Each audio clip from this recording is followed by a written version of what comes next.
Buongiorno, bentornati in studio. Prendo il testimone dalla mia collega Vanessa Banzato e insomma abbiamo risentito insieme il punto stampa del governatore Luca Zaia, lo sentiremo ancora tra un'ora circa. Prima però in quest'ora qui dallo studio di Rete Veneta, questa diretta che tutti i giorni ci accompagna per un po' vedere qual è anche l'aggiornamento e quali sono le notizie legate all'emergenza sanitaria. Sono le 14:22, dicevo, per la prossima ora ci sposteremo un po' sul territorio veneto, andremo a collegarci con parecchi ospiti per vedere un po' qual è la situazione, fare un po' anche un bilancio e guardare al futuro, perché no, questo è evidente. Il governatore ha parlato di mascherine, ad esempio, di quante ne ha comprate la Regione Veneto, di quanto importante sarà trovarle nei prossimi giorni anche in farmacia o comunque a disposizione dei cittadini, che tutti possano dunque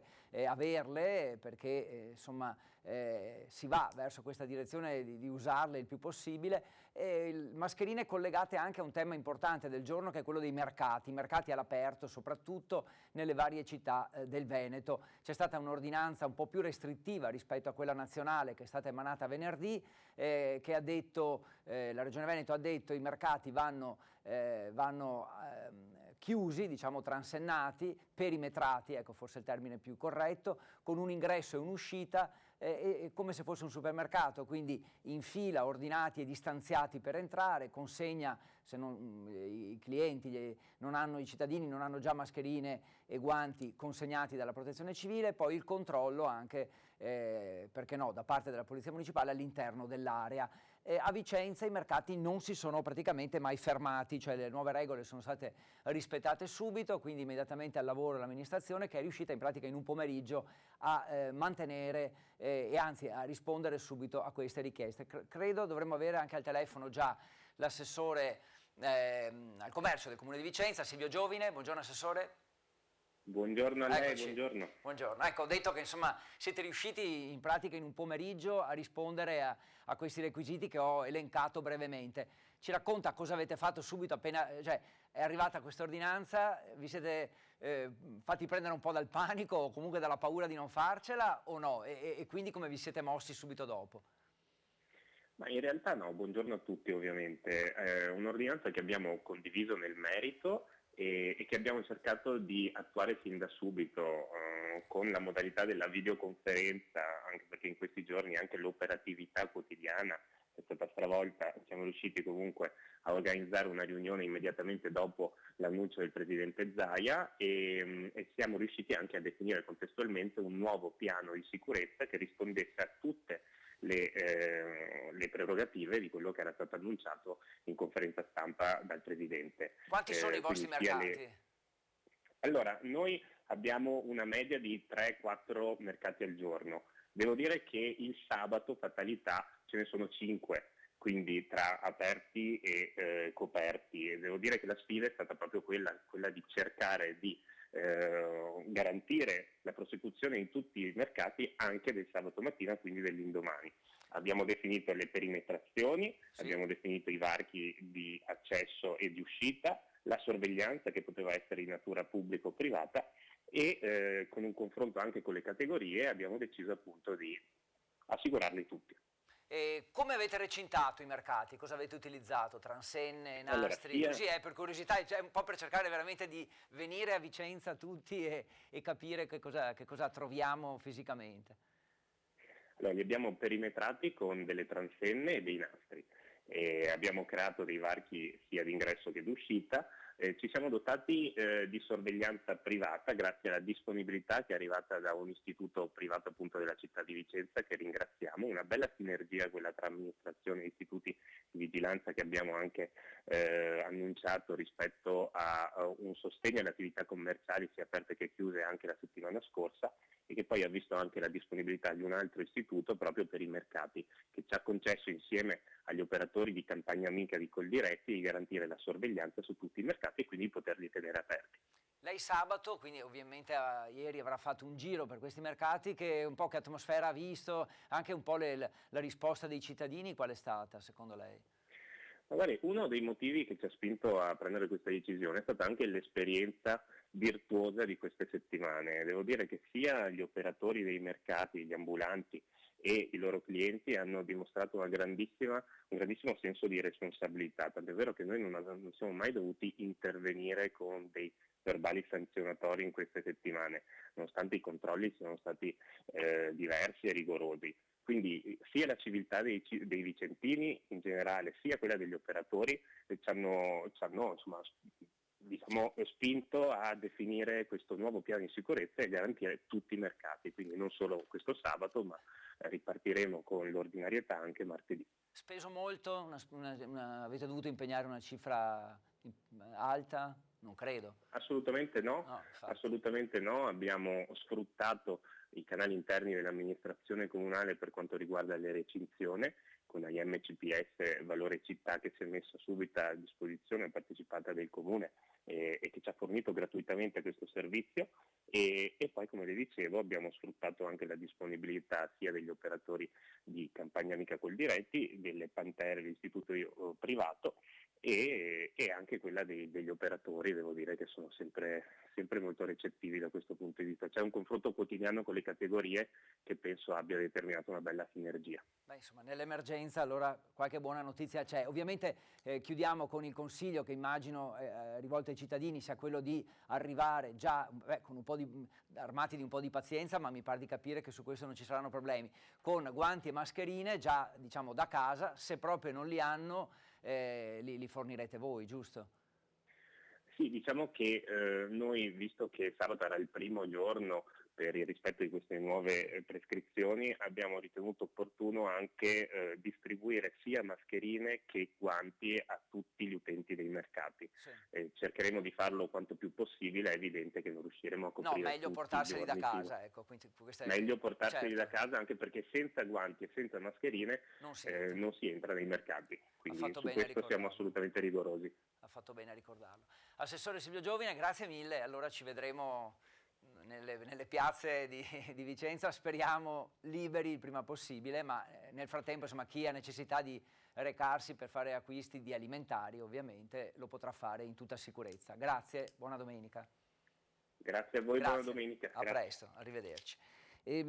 Dicevo del governatore Luca Zaia, insomma, ha posto l'attenzione anche nel suo punto stampa sul fatto che sono praticamente 3.000 le persone o che sono state ricoverate o che sono state dimesse, quindi 3.000 le persone alle quali comunque la Regione Veneto ha prestato cure sanitarie importanti nel caso del coronavirus e che continua a prestare, quindi un numero davvero alto, quello dei 3.000 cittadini veneti che hanno fatto ricorso alle cure. E adesso ci spostiamo, questa era un po' l'intenzione, quella di andare a San Zenone degli Ezzelini, un po' per capire, facciamo subito questa telefonata, questa videotelefonata, per capire un po' qual è la situazione, quindi siamo in provincia di Vicenza, un comune importante della provincia di Vicenza, il cui sindaco è Fabio Marin, che dovrebbe essere qui. Eccolo, buongiorno sindaco. Eccoci qua, buongiorno. Buongiorno.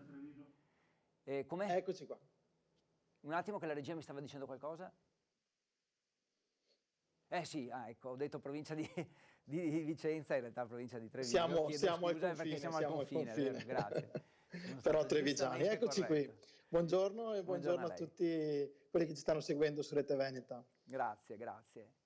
Rete Veneta che è a Bassano, provincia di Vicenza. Che è a Bassano, provincia di Vicenza. Ecco, un sorriso possiamo anche concedercelo perché ogni tanto è giusto. E le chiedo invece com'è la situazione da lei, insomma come si sta comportando, anche magari la questione dei mercati, ecco, se l'avete affrontata e come è stata risolta o come sarà risolta. Allora, da noi la situazione per quanto riguarda intanto le persone che sono positive, abbiamo 6 casi, uno purtroppo, uno dei nostri casi, sapete che la settimana scorsa è deceduto, si trovava però in ospedale a Milano. E altri casi che abbiamo di persone in quarantena ce ne sono sicuramente e per questo noi continuiamo a dire alle persone di rimanere a casa perché è appunto importante capire che in questo periodo la cosa principale da fare, anche se bisogna davvero portare tanta pazienza, è quella appunto di rimanere a casa, di trovare un po' il tempo e qualcosa da fare appunto in casa.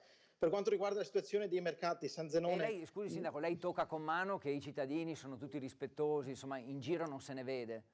Allora, in giro devo dire che i nostri cittadini si stanno comportando bene. Ci sono alcuni casi però di persone che ci sono in giro. Abbiamo fatto anche, tra l'altro la nostra polizia locale ha fatto anche delle multe perché c'erano delle persone in giro e non dovevano esserlo.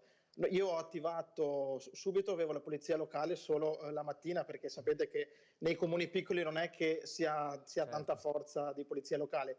Io ho 2 agenti di polizia locale, li ho attivati quindi la mattina e il pomeriggio fino alle prime ore della sera, e in più ho la collaborazione fondamentale, devo dire proprio fondamentale, della protezione civile, che anche loro ci danno una mano a sorvegliare il territorio e vedere insomma se ci sono persone in giro. La maggior parte delle persone stanno rispettando le regole, con fatica ma le stanno rispettando. Ci sono ancora alcuni casi, perché si sa insomma il nostro paese poi che si trova ai piedi del Monte Grappa, con le colline, con i sentieri che ci sono, molte persone sono spinte a farsi una passeggiata nei nostri sentieri, ma non si può. Infatti ho adottato anch'io l'ordinanza di chiusura dei sentieri, dei parchi pubblici, delle aree verdi, per cui si fa di tutto insomma per cercare di limitare quelle che sono le persone che vanno in giro. I controlli L'interesse dei cittadini, ricordiamolo, non è mica appunto interesse del sindaco, non viene mica in tasca a lei qualcosa, insomma, anzi è lo nell'interesse dei cittadini e della salute dei sì. cittadini, per cui è questo che è fondamentale, Certo. e che appunto i cittadini devono capire. Certo. Diceva di mercati? Beh, allora a San Zenone non abbiamo grandi mercati, abbiamo un piccolo mercato settimanale al sabato che però è stato sospeso perché è difficile riuscire ad avere le forze per contrastare appunto se ci sono assembramenti di persone in quelle occasioni. Se ci sono invece i venditori ambulanti devono delimitare bene il perimetro e anche l'accesso alle persone mentre vanno ad acquistare. Deve esserci logicamente una sola persona davanti al bancone e il resto segnato l'accesso di arrivo, insomma. Quindi i commercianti, diciamo quelli che individualmente vendono con il loro camioncino generi alimentari, comunque sono sottoposti come se fosse un piccolo supermercato, quindi ingresso, uno alla volta e uscita, insomma, senza avvicinarsi alle altre anche persone. Lì noi e penso non mascherine e guanti anche per i venditori a questo mascherine e punto. guanti per i venditori e anche per chi va a comprare. Certo. Questo è fondamentale da spiegare, perché ancora qualcuno non l'ha capito, che bisogna avere la mascherina e i guanti anche quando si va a fare la spesa o comunque si va in giro per altre commissioni importanti. Giusto. Altre cose nei prossimi giorni, prima di salutarci? Noi abbiamo una cosa fondamentale, penso, per aiutare le famiglie in difficoltà. Noi sapete che con i fondi che sono stati messi a disposizione dal governo abbiamo attivato un bando di solidarietà a favore appunto delle famiglie in difficoltà. Il bando è uscito nei giorni scorsi. Noi ci siamo organizzati per far sì che si rispetti davvero la privacy delle persone e anche per far sì che le persone si muovano il meno possibile per andare a fare la spesa, per cui la spesa, in base ai criteri logicamente che abbiamo individuato nel bando, la faremo direttamente noi grazie alla collaborazione delle nostre assistenti domiciliari e la porteremo a casa appunto delle persone, delle famiglie che ne hanno fatto richiesta. Perfetto. Già da domani inizieremo a dare risposte a tutti i nostri cittadini. Perfetto, bene, ha fatto bene a ricordare anche questo. Sì, penso sia importante in questo momento appunto di difficoltà per tutti essere ancora più vicini a chi è in difficoltà appunto. Allora, grazie al sindaco di San Zenone degli Ezzelini, Fabio Marin, buongiorno. Grazie a voi. Buona domenica. Grazie, buon lavoro. E ci sentiamo presto naturalmente per aggiornarci un po'. Interrompo la comunicazione e ci spostiamo subito da un comune all'altro, perché da San Zenone proviamo a spostarci insieme a Mussolente con il sindaco Cristiano Montagner, anche lì cercare di capire come vengono affrontati i problemi quotidiani, le questioni quotidiane proprio legate al territorio. Un po' è questa anche la volontà, quella di spostarci da qui, dallo studio, insieme a voi, andare sul territorio e capire come si stanno comportando i sindaci. Eccolo qui, sta arrivando il Cristiano Montagner, buongiorno. Eccoci, ci sente? Buongiorno. Buongiorno. Sindaco di Mussolente, ecco una sistematina allo schermo, perfetto, così la vediamo bene. Lo immagino, però glielo chiedo ugualmente, com'è stata la sua giornata finora e immagino ora sia a casa. Sì, oggi sono a casa e diciamo che la situazione è un po' tranquilla oggi, nel senso che stiamo definendo tutte quante quelle cose urgenti e diciamo che gli uffici stanno lavorando e quindi diciamo che questa è la prima domenica dopo un mese e mezzo che è un po' tranquilla. Certo, stamattina è uscito, ha visto un po', controllato un po' la situazione nel suo comune, la gente a casa, che cosa ha visto? Allora, diciamo che la gente è a casa, ma non tutta purtroppo. E proprio pochi minuti fa ho dovuto chiamare la polizia locale e anche i carabinieri, in quanto in alcune zone ci sono affollamenti di persone, 10 o 15, che stanno bevendo tranquillamente la birra oppure stanno facendo così, come fossero in ferie. Io sono contento di tutta quella gente, al 90-95%, che stanno rispettando le regole. Non sono contento di queste persone che non si rendono conto ancora della gravità della situazione. Quindi chiedo a tutti veramente di rimanere a casa. Sì, mi pare corretto. Questione mercati, che è un po' la questione di attualità da venerdì, da quando c'è arrivata l'ordinanza della Regione Veneto che ha dato delle limitazioni, delle regole ancora più stringenti, da voi? Allora, diciamo che noi abbiamo un mercato a chilometro zero di frutta e verdura, però sono già 3 settimane che è sospeso e che anche adesso abbiamo prolungato la sospensione, quindi non vogliamo creare, ripeto, affollamenti, quindi l'abbiamo chiuso in accordo con la Coldiretti del paese. Anche perché un po' la gente si sarà abituata, ecco, a fare diversamente, affollamenti nei supermercati, che è un po' anche quello il motivo, cioè molti sindaci dicono cerchiamo di tenere aperto, un po' penso a Padova, a Vicenza, che abbiamo raggiunto poco fa attraverso l'assessore al commercio, cioè queste realtà che dicono se chiudiamo i mercati rischiamo di affollare ancora di più i supermercati, quindi forse i mercati all'aperto potrebbe essere un po' una valvola di sfogo, forse da voi questo problema non è legato ai mercati, cioè non avviene così. No, non avviene così proprio perché abbiamo un mercato solo Sì. di frutta e verdura e quindi diciamo che già la gente va verso i supermercati. Quello che noi non vogliamo fare è quello proprio di non creare così l'opportunità alle Sì. persone di uscire e quindi di andare anche al mercato ortofrutticolo. Giusto. Vanno presso i supermercati e quindi chiediamo anche qui che ci sia un rispetto delle norme, di quello che anche il governatore Zaia ha scritto, e quindi di uscire con mascherine, di uscire con guanti e abbiamo chiesto ai negozianti di non accettare quelle persone che non siano, che siano sprovvisti di tutte le, diciamo, queste così, protezioni sì, individuali. Ecco. Certo. E la spesa a domicilio, come siete organizzati? C'è qualche servizio da voi di questo tipo? Volontari, ovviamente, perché insomma è logico Sì. che parliamo di questo. Sì, attraverso il centro operativo comunale, sin dall'inizio abbiamo organizzato la consegna delle spese a domicilio per i negozianti che hanno accettato questo servizio e anche con i farmaci a domicilio. Lo stiamo facendo, un ringraziamento va evidentemente a tutti i volontari coinvolti e che attraverso il centro operativo comunale stiamo, insieme con l'assessore alla protezione civile, stiamo gestendo, diciamo, in maniera anche proficua. Ultima domanda, è proprio, la metto sul personale, non per farmi gli affari suoi, ma così anche un po' davvero per sapere anche i primi cittadini come vivono questo momento. Lei la sua giornata tipo qual è? Dovrebbe andare a lavorare, non ci va, va in comune, ci racconta così brevemente la spesa, chi la fa da lei la spesa, se va lei direttamente o qualcuno della famiglia, così ecco, qualche curiosità giusto per sapere dal sindaco come si comporta. Allora, per quello che riguarda la mia giornata tipo è abbastanza semplice, nel senso che io ho un lavoro che è tra quelli che restano aperti e quindi riesco ad andare al lavoro. È logico che è una giornata fatta 50 e 50, cioè voglio dire 50% al lavoro, 50% in comune. Dopo in comune anche a livello di personale siamo ridotti al minimo perché siamo al 30%, mentre gli altri stanno lavorando in smart working. E quindi insieme con la squadra, con la giunta, stiamo affrontando questa emergenza che è di lavoro H24.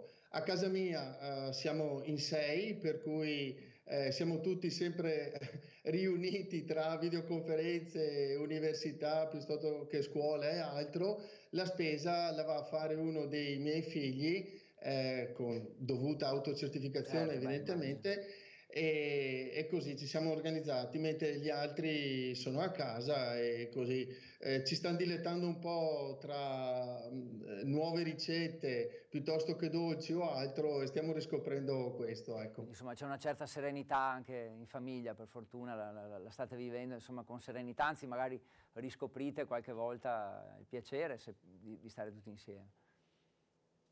Beh, assolutamente il piacere di rivivere così gli affetti familiari che forse prima erano un po' ridotti, diciamo un po' al minimo. Diciamo che poi la serenità sicuramente nel rispetto delle regole, perché altrimenti il sindaco si arrabbia.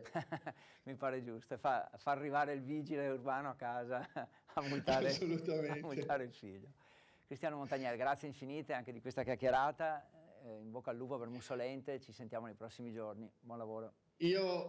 Guardi, ringrazio lei, ringrazio Rete Veneta di quello che sta facendo e di entrare in tutte quante le case. E mi permetto attraverso Rete Sì. Veneta, ripeto, che ringrazio di dire a tutti i malati, a tutti gli anziani, ma anche a tutti quanti i bambini e i giovani che il sindaco, l'amministrazione c'è, e attraverso Rete Veneta tenterà di entrare nelle case di ognuno, e chiedo così di avere fiducia, perché sicuramente tutti quanti insieme, nel rispetto delle regole, ne verremo fuori.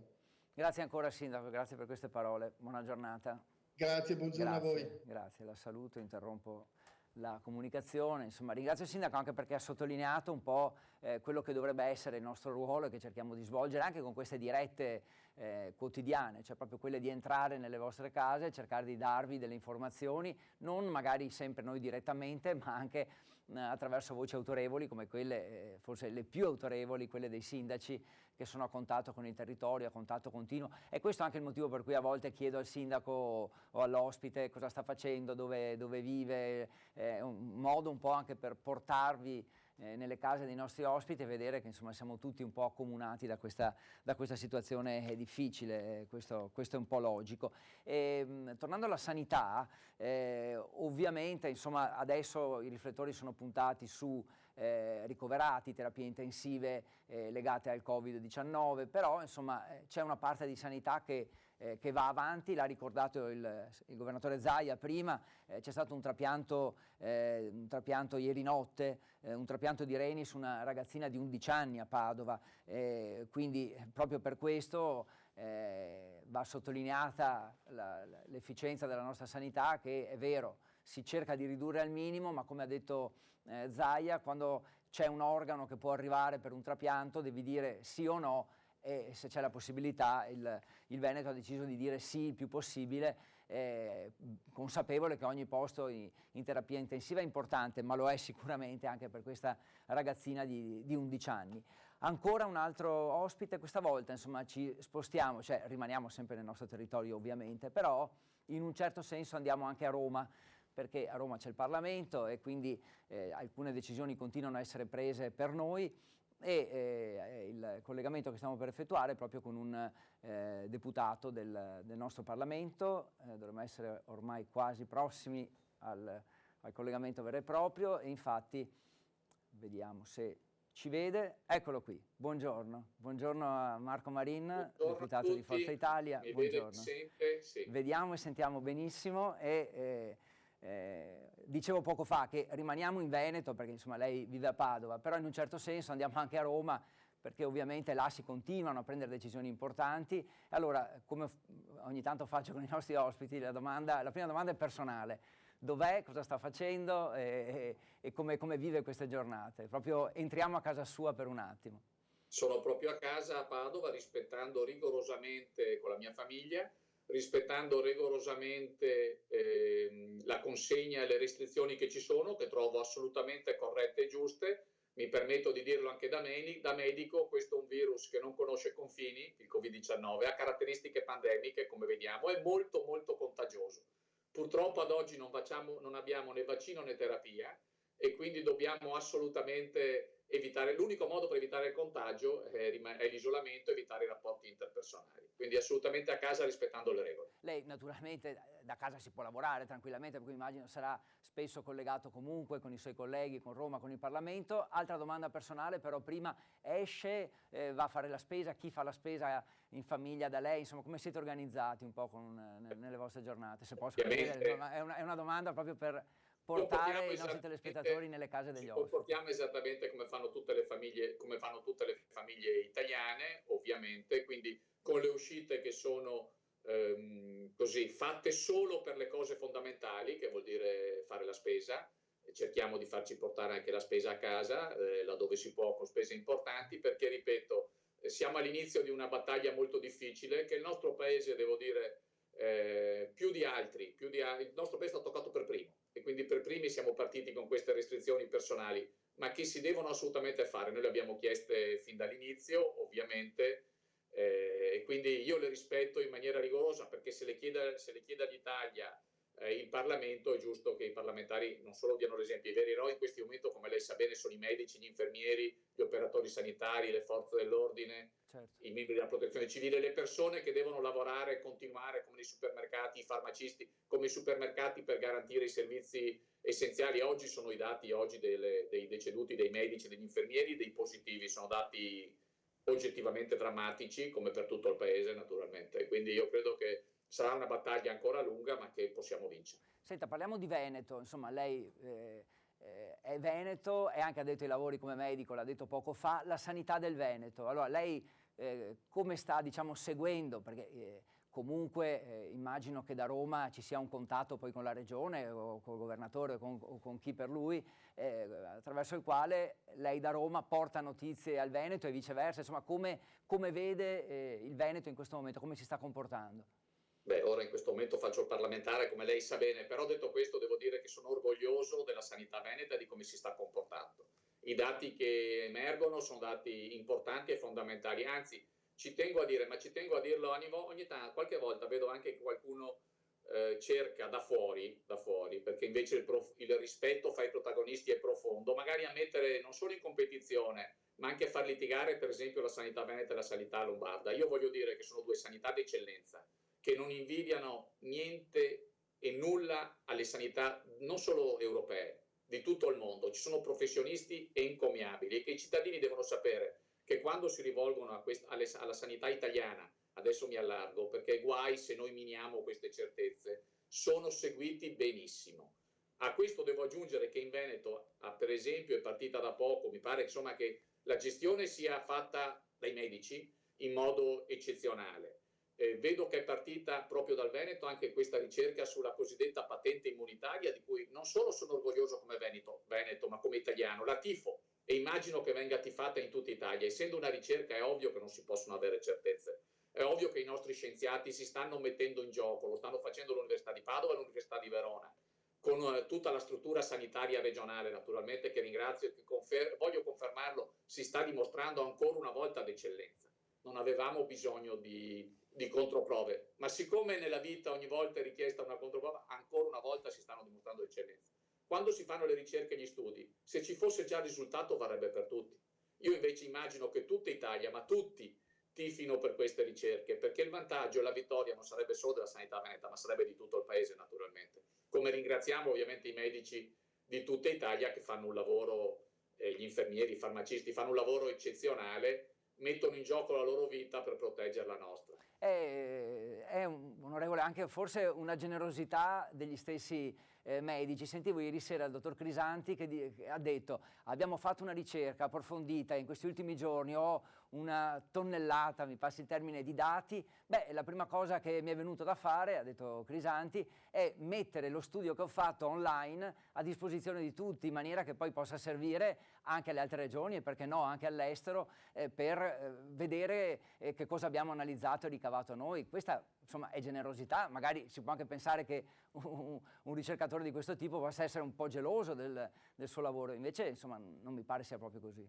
No, questa è la scienza, non è proprio così, la generosità insita nella ricerca, Tra altre cose di questo lavoro ho visto che è stato mandato a Science, che è una delle riviste più autorevoli in tutto il mondo, e mi auguro che verrà pubblicato presto, perché vorrebbe dire, come io sono convinto, che sia stato un successo, che la ricerca si basa su basi solide. Ma come volevo dire, questa patentina immunitaria, dove c'è ovviamente Crisanti, coordinata dal professor Palù, che è un veneto, lavorava all'Università di Padova, e sappiamo che era il presidente della Società Europea Italiana di Virologia. Possiamo mettere in dubbio curricula di questo tipo? Ma non solo, sarebbe sbagliato farlo. Diamogli tutto l'appoggio possibile, ringraziamoli. E io dico che la struttura sanitaria, ma anche al di là di queste punte, la fanno col professor Plebani di Padova, la ricerca patentina immunitaria, con i professori di Verona, con tanti primari sul territorio veneto, ma devo dire che tutta la sanità veneta che ne sta uscendo, devo dire, da giganti, che si meritano un grazie immenso. E credo anche che, e qua parlo di politica, che il governo abbia la responsabilità di fornire immediatamente tutti gli strumenti che servono, di appoggiare la ricerca. Ci sono, sento parlare di mascherine e altri ausili che sono fondamentali. Ecco, tutto questo in tutta Italia, in tutto il nostro paese. Guardi, siccome non voglio fare polemiche, io so che questo è difficile in tutto il mondo. Leggevo dei dati sugli Stati Uniti d'America per la mancanza di mascherine. Però qua ormai è un mese che è partita purtroppo questa emergenza sanitaria. Dobbiamo assolutamente, il governo deve assolutamente lavorare in questo senso. E poi noi abbiamo anche proposto che ci sia una tutela sotto tanti punti di vista, anche quelli penali per i medici, ma anche una tutela economica. Una tutela economica. I 100 euro che sono stati previsti per i medici, per gli operatori, nel Cura Italia non bastano. Bisogna riconoscere qualcosa di speciale, perché queste persone stanno facendo qualcosa di speciale. Sì, certo. Ultima domanda, poi la lascio e le chiedo, abbiamo chiesto di come si vive a casa sua, le chiedo in Parlamento invece che aria tira, ecco, se si può dire così, tra i colleghi, insomma c'è ansia, c'è preoccupazione, insomma nei suoi contatti quotidiani con gli altri parlamentari che feedback ha, che ritorni ha? È ovvio che c'è molta preoccupazione per il Paese, naturalmente. Ovviamente non mi interessa parlare della categoria semplice, ci sono stati dei positivi, ma come ci sono dappertutto, perché i dati anche tra i parlamentari, anche magari alcuni parlamentari erano nell'area di prudenza e sono stati avvertiti, gli è stato chiesto di rimanere a casa naturalmente per le 2 settimane canoniche, ma al di là di quello io credo che il Parlamento abbia il dovere e sta facendo il suo lavoro. Io però vedo l'appello che faccio io e dico: se noi non facciamo polemiche, facciamo proposte concrete, reali per gli italiani. Io mi auguro che Conte e il governo capiscano che questa battaglia da soli non la vincono e che le proposte che arrivano dall'opposizione sono figlie di professionalità e competenza. Allora, se tutti abbiamo la maglia azzurra della nazionale italiana, le proposte non vanno solo ascoltate, vanno anche accolte, perché questa sfida la vinciamo tutti insieme. Da solo non solo non la vince nessuno, rischia anche di perderla e sarebbe un danno per gli italiani. Parla insomma come se giocasse di squadra ancora, in realtà insomma, le sue 4 medaglie olimpiche non vengono naturalmente cancellate, ma anzi in questo momento tornano. Come? E parlo con la maglia azzurra cucita sulla pelle, infatti, sono italiano infatti. E sono orgoglioso di essere italiano, oggi più che mai. Lo sono sempre stato, ma vedendo come si comporta, come ci stiamo comportando gli italiani, avendo letto di quello studio che dice che in Italia gli italiani hanno salvato 40.000 vite fino a, mi pare, qualche giorno fa, lo studio serie qualche giorno fa, sono orgoglioso di come si comportano gli italiani, oggi più che mai. Belle parole, grazie mille, grazie, ci sentiamo nei prossimi giorni, arrivederci, grazie a Marco Marin per il suo contributo che arriva, come dicevo, dal Veneto, ma in un certo senso arriva anche un po' da Roma, proprio per il ruolo che ricopre. Dicevamo prima di quello che ha detto Luca Zaia, che risentiremo tra una mezz'ora circa, potremo risentire il suo incontro con la stampa delle 12:30, un incontro quotidiano, vedete, non ci sono festivi, non ci sono domeniche, l'incontro c'è proprio per aggiornare sui dati, ma per aggiornare anche su quelli che sono le iniziative che la Regione prende.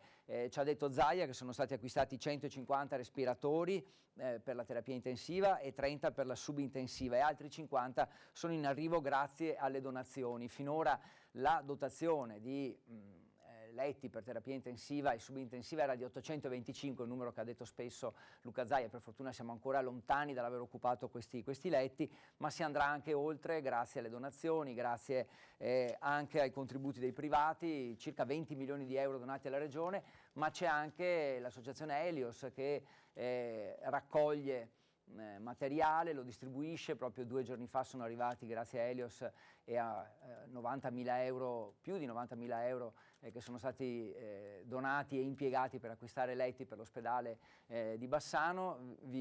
Con questo spot riassumiamo un po' l'attività di Helios.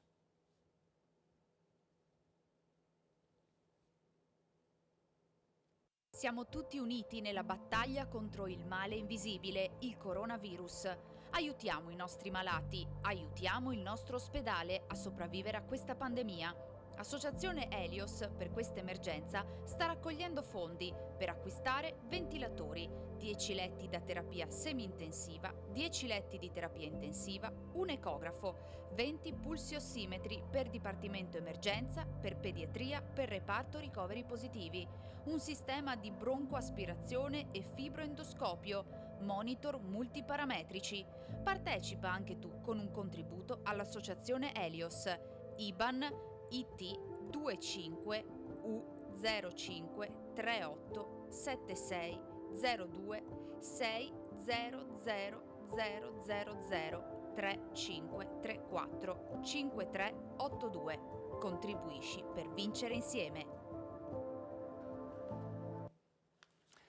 Quindi Associazione Helios, donazioni che insomma poi vengono impiegate concretamente, perché noi vi facciamo vedere qui a Rete Veneta, nei nostri notiziari, sempre toccare con mano le attrezzature che arrivano e varcano la porta dell'ospedale. Tra poco ci colleghiamo, andiamo a casa di Roberto Marcato, assessore alle attività produttive del Veneto. Prima volevo dirvi che un altro tema era quello delle mascherine, il tema di questa è e sarà il tema del giorno, di cui ha parlato anche il governatore. Dice: abbiamo comperato milioni di mascherine, quindi ora è il momento di fare un passaggio ulteriore, cioè di metterle anche, di farle trovare in vendita ai veneti, perché la regione le dà, ovviamente le distribuisce gratuitamente finché ne ha, però insomma trovarle a prezzi accessibili è adesso il passaggio successivo, e quindi bisogna organizzare il futuro di modo che nelle farmacie, nelle parafarmacie, insomma dove si potrà, si era parlato addirittura anche di tabaccherie, si possano acquistare le mascherine, i presidi, insomma i dispositivi di protezione. Notizia per gli studenti, a quanto pare arriva da Roma: durante le vacanze di Pasqua e nei periodi deliberati all'inizio di anno scolastico dal Consiglio di Istituto, le attività di didattica a distanza resteranno sospese, cioè non è stato modificato il calendario scolastico, quindi fino a prova contraria le vacanze pasquali saranno rispettate e non ci saranno video lezioni in quel periodo. È fatta salva la possibilità delle scuole, data l'autonomia, che si possa decidere qualche giorno di recupero dei giorni di lezione persi, però è appunto una decisione singola delle scuole. Vi ricordo che le vacanze, chiamiamole così, pasquali, o meglio, insomma la sospensione delle lezioni, ecco meglio, per Pasqua, va da giovedì 9 aprile a martedì 14 aprile. Non commento, ci saranno studenti contenti, altri meno. Io credo che in questo periodo, anzi, gli studenti si stiano dimostrando davvero molto responsabili, quindi non credo che nessuno né gioirà né si dispererà. I ragazzi prenderanno atto di questo, ma ormai mi pare che, insomma, come dice il governatore, i giovani siano veramente da ammirare per il loro comportamento. Stiamo andando a casa dell'assessore Roberto Marcato. Vi ricordo, tra una mezz'ora, forse anche meno, risentiremo il punto stampa del governatore Luca Zaia. Ecco qui l'assessore alle attività produttive della Regione Veneto, Roberto Marcato. Siamo a casa sua, guardi, senza neanche bussare, siamo entrati direttamente in salotto, in studio. Dov'è? Com'è questa domenica? Com'è andata la mattinata? Qualche riunione? Un po' ci racconta come sono andate le prime ore. Il solito, telefonate, videoconferenze, mail, solito. Diciamo che da quando c'è il coronavirus non c'è sabato, domenica, nel senso che è tutto molto, molto uguale. Ogni giorno si perde la cognizione del tempo o no, Assessore? Beh, un po' sì, perché, ripeto, il tutto è scandito da telefonate, da videoconferenze, da videochiamate. Sì, voglio dire, anche stamattina il Presidente ha fatto la sua conferenza stampa, ci sono state le riunioni con i direttori generali delle USL, cioè non cambia nulla, non c'è sabato, non c'è domenica, e immagino che finché durerà questa emergenza sarà così, ovviamente.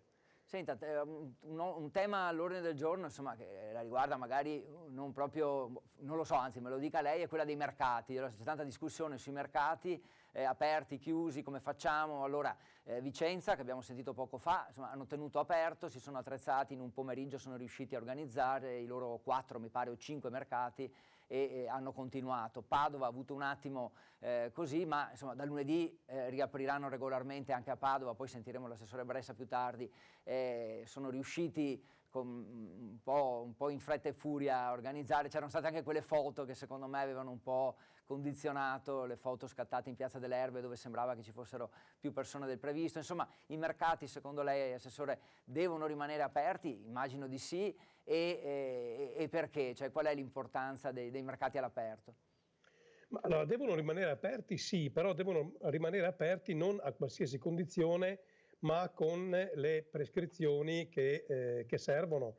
Cioè, il presidente Luca Zaia ha preso questa decisione e ha messo queste nuove regole proprio per consentire ai mercati di rimanere aperti in sicurezza, altrimenti l'alternativa era quella della chiusura, punto. Quindi io capisco la difficoltà di alcuni comuni, di alcuni sindaci di garantire l'apertura rispettando quelle prescrizioni, ma non c'è alternativa. Cioè, se qualcuno immagina che stiamo per uscire dall'emergenza, che il peggio ce lo siamo lasciati alle spalle, non ha capito nulla, non è così. Abbiamo bisogno di stringere ancora i denti e abbiamo bisogno il più possibile di interrompere la possibilità del contagio. Questo è possibile se noi rispettiamo delle regole.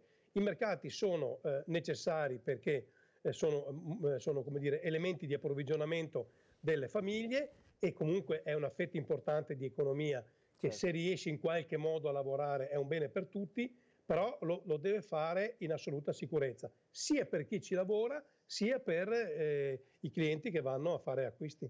Certo.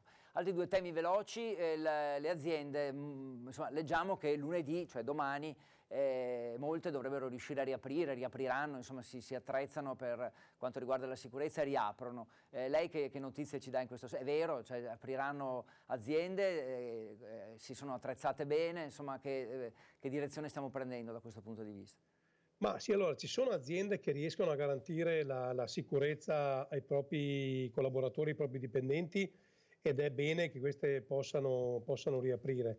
Il tema vero rimane sempre il danno economico, nel senso che questa epidemia, questa pandemia ha contagiato tutti i settori produttivi e quindi bisogna, non solo a livello regionale, ma a livello nazionale, europeo, mondiale, bisognerà immaginare anche altre dinamiche sia commerciali che imprenditoriali, cioè probabilmente l'economia così come l'abbiamo conosciuta fino all'altro ieri non esisterà più e prima noi capiamo questo e ci mettiamo nell'ottica di adeguare alla contemporaneità che stiamo vivendo anche le nuove regole, prima riusciremo a far ripartire il mondo intero, perché qui non c'è un settore, come dire, che è stato contaminato, lo possiamo circoscrivere e interveniamo chirurgicamente su quello. Purtroppo ha contagiato tutto il tessuto produttivo. Certo. Ultima cosa, l'abbiamo una settimana fa, insomma alcuni giorni fa ci eravamo sentiti, era particolarmente arrabbiato per la questione cassa integrazione, cioè per la ripartizione dei fondi a livello nazionale, insomma il Veneto era piuttosto indietro nella distribuzione dei fondi. Cosa è successo nel frattempo? Che novità ci sono su questo fronte? È ancora arrabbiato o qualcosa di meglio? Ma più che arrabbiato sono molto preoccupato, nel senso che io spero tuttora che la classe dirigente di questo paese possa trarre anche un insegnamento da quello che sta accadendo e quindi si smetta una volta per tutte con i provvedimenti a pioggia dati così a tutti perché bisogna, e che si riesca a intervenire invece laddove veramente serve. Allora, siccome le tre economie più colpite oggi sono anche le tre economie che consentiranno al Paese di riprendere la via, che sono Veneto, Lombardia ed Emilia Romagna, e cioè a queste tre regioni va data un'attenzione maggiore rispetto ad altre economie e ad altre regioni che non stanno patendo per ovvi motivi, perché è tangibile, questo non stanno patendo quello che stanno patendo queste 3 regioni. Se lo capiamo bene, altrimenti continueremo ad arrancare facendo i provvedimenti all'italiana, dove siccome anche nell'ultimo comune calabrese c'è un deputato, un senatore, e anche lui deve accontentare il suo collegio, vabbè, un po' di soldi li mandiamo anche là. Servono? No, ma li mandiamo anche là. Finora è sempre stato così. Io mi auguro che almeno con il coronavirus tutti saremo chiamati a una responsabilità che dovremo tutti dimostrare. Certo. Grazie all'assessore Roberto Marcato. Altre riunioni adesso? Un po' di riposo? No, ha già degli altri appuntamenti? Riposo, ma siamo sempre con questa macchina infernale. Ecco, questo si chiama telefono ed è una roba drammatica. Non può neanche dire è scarico perché a casa figuriamoci, mi mandano a casa subito una batteria di ricambio già carica. Grazie, buon lavoro. Grazie a voi, buon lavoro anche a voi, grazie. Grazie Roberto Marcato. Allora, ancora in divenire questa questione, dunque, questa questione della cassa integrazione, quindi dei fondi, ci aggiornerà l'assessore magari nelle prossime giornate. Ecco, parlavo di mascherine, in effetti il Veneto, attraverso l'azienda Zero, ha acquistato 24.700.000 mascherine di protezione, ne sta consegnando alle ULS 239.000 al giorno, questi sono i dati. In magazzino ci sono 13,3 milioni di mascherine chirurgiche, 7,6 di tipo FFP2 e 3,7 di tipo FFP3. È un tema, insomma, anche qui stiamo diventando, purtroppo, per fortuna, esperti di mascherine, sappiamo distinguere, molti di noi sanno che differenza c'è tra l'una e l'altra, cosa che fino a qualche mese fa non conoscevamo assolutamente, le vedevamo in ospedale ma non sapevamo che differenza c'era tra l'una e l'altra. E come vi dicevo poco fa, adesso, dice Zaia, auspico che il governo dia modo ai cittadini di trovarle sul mercato, perché vale ancora il discorso dei sequestri. Ecco, sì, prima non ve l'ho detto, nel senso che è attiva una norma del governo per cui se circola un quantitativo ingente di mascherine in Italia, il governo può sequestrarlo, proprio perché fino a poco fa non ce n'erano e quindi c'era questa necessità pubblica, diciamo, di sequestrarle, fermarle, destinarle dove servivano. Adesso che pare ce ne siano, il governatore ha detto ci sono, quindi bisogna cambiare questa norma a livello governativo, a livello statale e togliere, diciamo, questo discorso del sequestro per poterle poi distribuire più facilmente sul mercato. Abbiamo parlato di mercati, scusate il gioco di parole, ma adesso torniamo ai mercati all'aperto, quelli delle nostre città.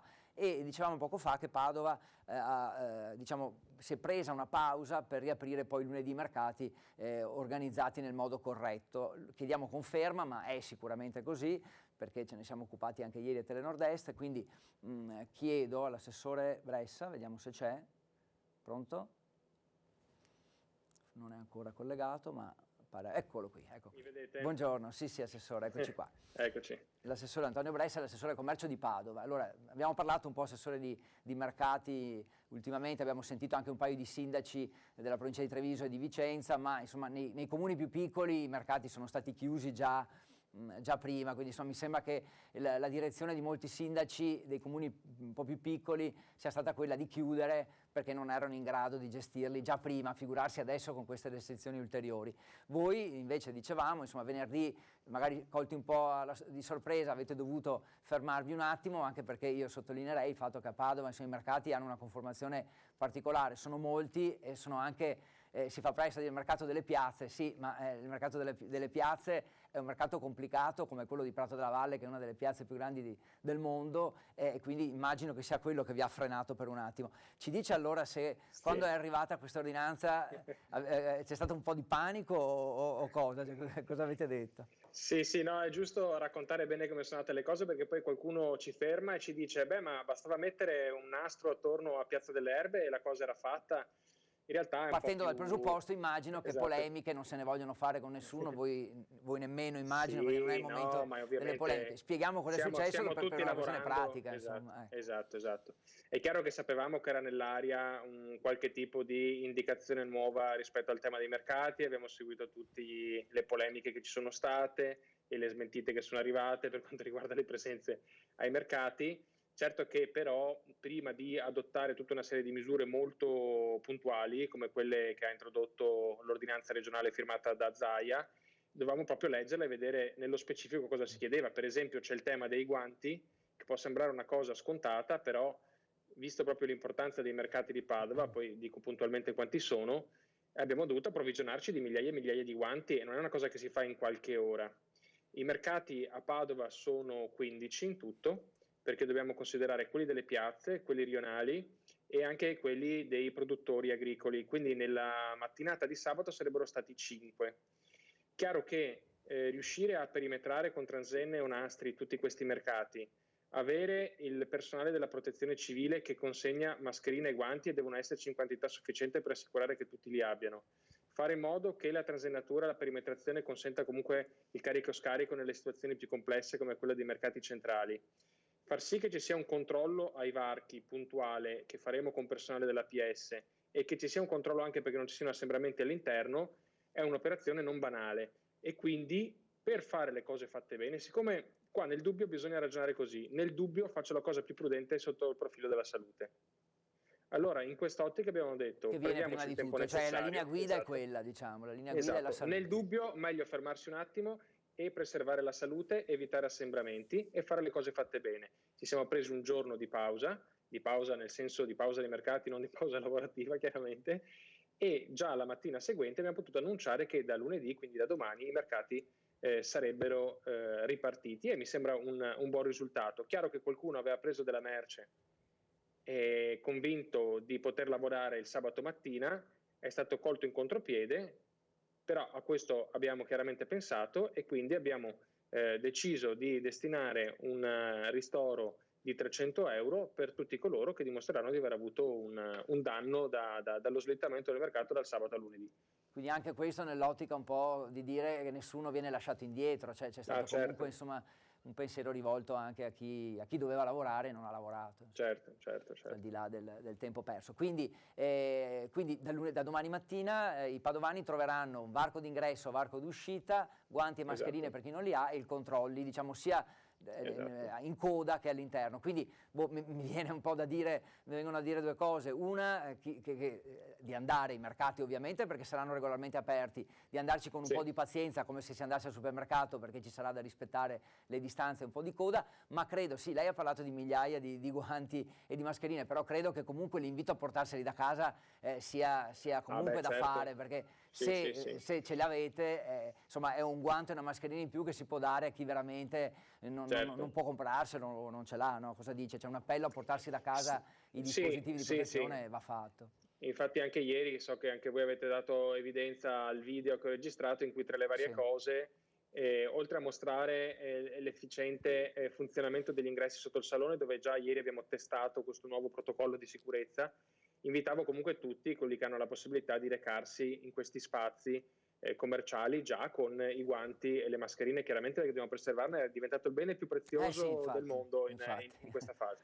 Però perché abbiamo insistito anche noi sull'apertura dei mercati? E lo forse si diceva anche prima, sta prevenendo la mia domanda, volevo farle una domanda, ma forse ecco. No, immagino è legato ai supermercati, cioè che tenere aperto serve a non avere assembramenti in altri luoghi. Esatto, c'è un'offerta che comunque è quella, se vai a sottrarre una parte dell'offerta di generi alimentari è conseguenza diretta che i cittadini vanno a riversarsi caricando l'afflusso sui supermercati o gli altri negozi alimentari. Tra l'altro ci sono fior di esperti che dicono che è meglio fare acquisti all'aperto rispetto che al chiuso, anche per l'aspetto della sicurezza. Adesso non voglio fare, come dire, incutere timori e preoccupazioni in più, però insomma all'aperto forse un po' più di salubrità c'è, ed è per questo insomma che abbiamo tenuto i mercati aperti. Però, me lo lasci dire, i cittadini non devono approfittarsene e siccome c'è il mercato in piazza, un giorno compro le mele, il giorno dopo compro le banane, il giorno dopo compro le pere. Stesso sistema sul mercato, si va una volta sola e si compra tutto quello che è possibile comprare. Non a far due chiacchiere, insomma, come era bellissimo vedere, accadeva prima, ma insomma riaccadrà sicuramente, ma non è questo il momento. Poi ci sono anche molti residenti comunque che veramente stanno a 200 metri o a parte che si può andare anche a più di 200 metri se uno deve andare al supermercato, però che abita nelle vicinanze, c'è una gran quantità di padovani, quindi insomma per molti è il posto più vicino dove acquistare i generi. Ci sono anche meno supermercati in centro, nel senso che alcuni supermercati ci sono, ma sono piccoli e quindi il mercato è anche proprio necessario per l'approvvigionamento di questi beni essenziali. Ultima domanda prima di salutarla, ma è una domanda personale, cioè le chiedo chiedo anche a lei, come negli altri nostri ospiti, come passa le giornate, cioè come è organizzato, adesso è in casa immagino, se ci dice dov'è e la spesa, come avviene a casa sua, ci racconta un po' la sua quotidianità. Così, giusto per accompagnare i telespettatori anche a casa sua a fare un giro. Beh, come tutti, insomma, abbiamo le nostre questioni di casa. Noi siamo in 2 con la mia ragazza e poi abbiamo un cane e un gatto da gestire e ci dividiamo un po' i compiti. Ovviamente io ogni tanto posso uscire di casa per andare in comune per quello che è proprio il lavoro di amministratore sul campo. E poi per il resto cerchiamo di organizzarci come tutti, una volta alla settimana si va a fare la spesa grossa, comprando più cose possibili, e poi un po' a turno ci divertiamo anche a riscoprire le nostre doti culinarie in cucina. Ecco, quindi anche voi ai fornelli vi date da esatto. fare. Mi pare giusto. Oggi giornata più tranquilla? Beh, siccome l'ordinanza regionale prevede che sia tutto chiuso alla domenica, per un assessore al commercio è sicuramente una giornata tranquilla. È vero. Nel senso che sì, siamo solo in una fase di attesa che arrivi il lunedì con le riaperture. È chiaro che oggi è anche una giornata di preparazione rispetto proprio al piano di sicurezza dei mercati di cui parlavamo prima. Bene, grazie allora all'assessore Antonio Bressa, grazie mille. Grazie buona a voi. Domenica, buona giornata, la vedremo naturalmente domani ai mercati proprio per controllare che sia tutto a posto, quindi ci incroceremo lì, interrompo la comunicazione, arrivederci e grazie. Prima di rivedere ancora il nostro governatore Zaia che fa il riassunto un po' della situazione, facciamo un'ultima usciamo dallo studio ancora una volta, andiamo a Gallio, quindi andiamo in una località che insomma sarebbe turistica, anche se ovviamente in questo periodo è tutto un po' più complicato. Ci colleghiamo con il sindaco di Gallio, Emanuele Munari, al quale chiediamo un po' cosa succederà nei prossimi giorni che insomma, ecco, mi pare che siamo qui. Eccoci qua, buongiorno sindaco, ci sente? Buongiorno. È in comune vedo, sì. Sì, per forza, sempre in comune, strano. Senta, un po' l'altro giorno ci aveva già accennato a questo discorso del periodo diciamo festivo, però insomma la prossima settimana, una volta fino all'anno scorso, era un periodo intenso di grandi arrivi, di grande festa, di grande gioia. Immagino non sarà così il prossimo fine settimana, insomma diciamo non controvoglia, perché sicuramente lei lo fa con entusiasmo e volentieri, però insomma, un po' le dispiace, ma deve invitare la gente a rimanere a casa. Ecco, non so come addolcire le parole, ma il tema alla fine è questo. Cosa sta dicendo ai suoi turisti abituali, a quelli che insomma vorrebbero venire? Sì, effettivamente è pura verità, e non a caso è proprio un giorno e mezzo fa come Unione Montana ho pubblicato un video emozionale proprio per far rivivere a tutti noi e a tutti i turisti che non potranno salire sull'altopiano, rivivere un po' insieme con noi questo viaggio attraverso i 7 comuni per godere, seppur virtualmente, del nostro paesaggio e dei nostri paesi. Purtroppo oggi siamo chiamati a rimanere a casa, siamo chiamati a rispettare le norme, e io ancora oggi, nonostante vada controcorrente, dobbiamo appunto rincarare la dose, perché ancora oggi vediamo troppi movimenti in giro, vediamo troppe persone sprezzanti del pericolo e del rischio. Quindi dobbiamo pensare alla salute, dobbiamo rimanere a casa, organizziamoci in famiglia per quanto possibile per la Pasqua e rimandiamo eventuali festeggiamenti a quando sarà ora, quando il coronavirus sarà veramente sconfitto. Cosa fanno i suoi concittadini? Beh, come immagino tutti gli altri cittadini del Veneto e italiani, ma insomma come si trascorrono le giornate a Gallio in questo periodo? Le giornate sono, penso, come un po' in tutti i paesi di montagna. Noi abbiamo la fortuna di abitare in un paese di montagna, in un altopiano, che possiamo godere dell'aria pura, del sole, del cielo terso, anche se ce lo possiamo godere anche noi poco, perché dobbiamo appunto rispettare i 200 metri. Cerchiamo appunto di mettere in essere tutto quello che possiamo, abbiamo i social per parlare, per comunicare tra di noi. Noi sindaci, tutto sommato, siamo anche abbastanza impegnati, perché dobbiamo seguire tutte le evoluzioni del caso, governative piuttosto che regionali. Oggi chiaramente con il bonus alimentari dobbiamo lavorare e impegnarci molto per garantire a tutti il minimo di sopravvivenza, e cerchiamo appunto di prendere un po' di sole, di sistemare le nostre cose, e di guardare appena fuori del giardino. Oggi dobbiamo limitarci purtroppo a fare quelle cose appena fuori dal nostro giardino. Certo. Altre due domande veloci. Una riguarda proprio i bonus spesa, quindi questi voucher alimentari, come li sta gestendo lei? E la seconda è vero, noi possiamo guardare solo poco più in là del nostro giardino, però un sindaco, un amministratore, immagino invece guardi già un po' più in là, almeno insomma per essere pronto alla famosa fase 2. Quindi le chiedo da un lato i bonus della spesa e dall'altro come vede il futuro magari da qui a un mese e mezzo. Allora, per quanto riguarda i bonus, noi abbiamo in linea con il DPCM abbiamo appunto improntato eventuali ammissioni proprio a partire nella prima settimana dalle fasce veramente più deboli, quelle che veramente sono in difficoltà. Poi tra una settimana faremo un primo check e capiremo se allargare un po' più le maglie di questa accessibilità o confermare veramente la soglia minima di sopravvivenza spero di poche famiglie qui a Gaglio. Per quanto riguarda il futuro nell'immediato, io intravedo che fra un mese e mezzo non saremo tanto distanti dalla situazione attuale, perché oggi ho contezza di dati di Verona dove è riesploso il numero di morti e il numero di positivi. Quindi questo vuol dire che dobbiamo ancora rimanere con i piedi per terra, fare pochi voli pindarici oggi, e lo dico, ahimè, mi dispiace, ma lo dico con il cuore in mano, ma mi dispiace, pochi voli pindarici e veramente essere concentrati nel cercare di limitare al massimo questa diffusione. Più siamo bravi, più stiamo a casa, più ci guardiamo come tutti esseri oggi positivi e quindi pericolosi per il nostro vicino, per la nostra famiglia, e prima sconfiggeremo questo virus per poi tornare quanto prima